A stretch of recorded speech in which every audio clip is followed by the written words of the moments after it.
Kita memulakan taklimat pada pagi tadi, iaitu taklimat berkenaan dengan satu polisi baru bagi industri perumahan di negeri Perak. Kita mengadakan satu sesi perbincangan yang agak panjang, bermula daripada jam 11.30 sehingga pukul 3 petang, without stop, tanpa berhenti. Dan perbincangan pada pagi tadi adalah perbincangan yang sangat baik, kerana ia bukan sahaja melibatkan Exco Kerajaan Negeri bersama dengan agensi-agensi terlibat, iaitu Pejabat Tanah dan Galian daripada Jabatan Perancang Bandar dan Wilayah, tetapi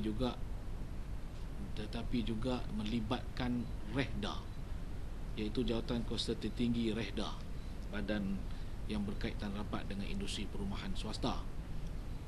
Jadi di antara beberapa polisi yang telah dikemukakan oleh kerajaan negeri yang mendapat pandangan balas daripada REHDA, iaitu mereka yang sebenarnya terlibat sepenuhnya dengan industri perumahan, ada beberapa cadangan-cadangan balas yang diberikan oleh REHDA yang perlu mendapat perhatian kerajaan negeri, terutama berkaitan dengan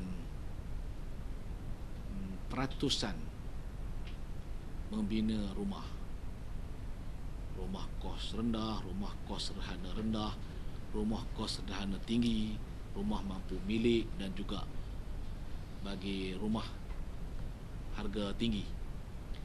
Jadi REHDA dah datang kepada kita untuk membincangkannya, sebab ia berkaitan dengan keperluan untuk membuat pindaan kepada peratusan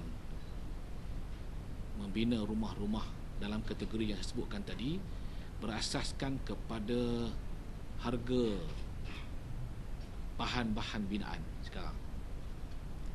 Jadi kerajaan negeri tadi juga telah berbincang dan beri maklum balas kepada mereka, kerana ia melibatkan beberapa polisi. Satu ialah polisi kerajaan persekutuan yang menyebutkan mesti ada dibina rumah kos rendah bagi setiap projek perumahan, dan kita memahami kos rendah itu perlu kerana ia adalah untuk keperluan rakyat kumpulan marhain yang berpendapatan rendah, yang tidak mampu untuk memiliki rumah pada kos yang lebih tinggi. Tapi yang dibincangkan tadi ialah berkaitan dengan harga rumah kos rendah sekarang ditetapkan oleh Kementerian KPKT ialah RM42,000, di mana pihak developers mengatakan bahawa harga itu terlalu rendah, dan jika mereka disuruh untuk membinanya, ia tidak akan memberi pulangan kepada mana-mana pemaju.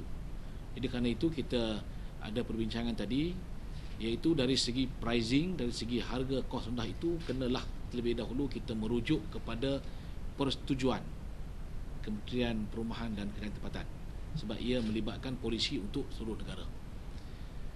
And then kita juga tadi berbincang tentang cadangan untuk mewujudkan apa yang dipanggil lembaga perumahan negeri, di mana pihak UPEN telah pun diarahkan untuk membuat satu kertas kerja supaya bila ada lembaga perumahan negeri ini, maka lembaga inilah yang akan bertindak sebagai penasihat kepada kerajaan negeri dalam perkara-perkara yang berkaitan dengan industri perumahan di negeri Perak ini. Ia tidak seperti sekarang ini, ya kadang-kadang pendapat yang berbeza datang daripada pemaju dan juga pendapat yang berbeza datang daripada kerajaan. Sebab bagi pihak kerajaan, kita mempunyai polisi untuk memberi ruang yang sebaik mungkin kepada rakyat negeri ini memiliki rumah. Tapi bagi pemaju perumahan, selain daripada mereka bertindak untuk menyertai urusan yang berkaitan dengan industri perumahan, mereka juga kena memikirkan keuntungan. Jadi antara dua entiti yang berbeza ini, kita perlu datang dengan satu formula di mana ia boleh memberikan win-win situation. Kerajaan negeri pun menang dan pihak pemaju pun menang, dan jauh lebih penting, ia memberi benefit, memberi manfaat kepada rakyat negeri Perak.